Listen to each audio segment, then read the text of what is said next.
Basically national লিগের জন্য যে প্রাথমিক যে দলটা হয় 30 মেম্বার্সের, তো সেটা থেকে ক্যাপ্টেন এবং কোচকে ডেকে ওদের সাথে কথা বলে আমাদের ফিটনেস ক্যাম্পের জন্য আমরা ওটা থেকে আরেকটু রিডিউস করি, যে লাইক 20-25 জনের মধ্যে রাখার চেষ্টা করি যাতে করে কোচের সুবিধা হয় প্র্যাকটিস গুলো করাতে। তো ওইটা মেইনলি আসতে হয়েছে।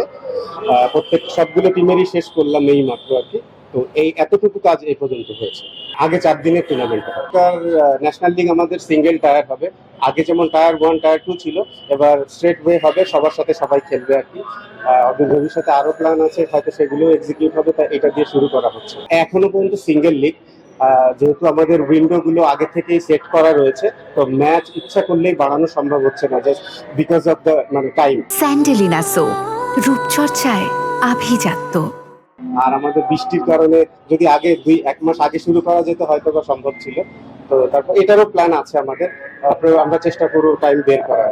লাস্ট 15 ইয়ার্স আমি ন্যাশনাল টিম থেকে বাদ পড়ার পর আমি 6 বছর একটানা রেগুলার খেলেছি।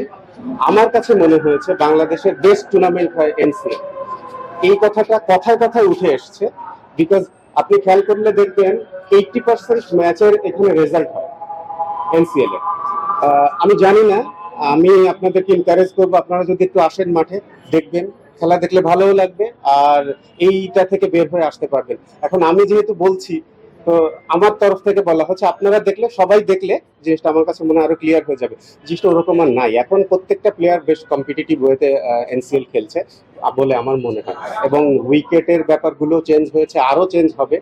স্পেসিফিক ভাবে যদি কিছু দরকার হয় সেগুলোরও চেষ্টা করা হবে আর কি। এগুলো এখন ইমপ্রুভ করার জায়গা। ফার্স্ট অফ অল, যারা টেস্টিং এ থাকে, টেস্ট খেলে, তাদের জন্য টাইম ম্যানেজ করা একটা ডিফিকাল্ট ব্যাপার হয়। আর আরেকটা আছে যে লোড ম্যানেজমেন্টের ব্যাপার আছে, যেটা মেডিকেল টোটালি লুক আফটার করে। তো এটা একটা বড় কারণ। আর আমরা অলওয়েজ এনকারেজ করি যখন যারা ফ্রি থাকে তারা যেন আসে, খেললে টুর্নামেন্টটা আরো নাম হবে, আরো ভালো হবে, বড় হবে। তো আমি এখনো পর্যন্ত যে খুব যে আহামরি হয়েছে 2-4 জন হয়তো হয়েছে, তারপরও সেটা দেখা গেছে যে মেডিকেলের কারণ, মেডিকেল থেকে তাদের লোড ম্যানেজমেন্ট নিয়ে কথা বলেছে, যে কারণে হয়েছে।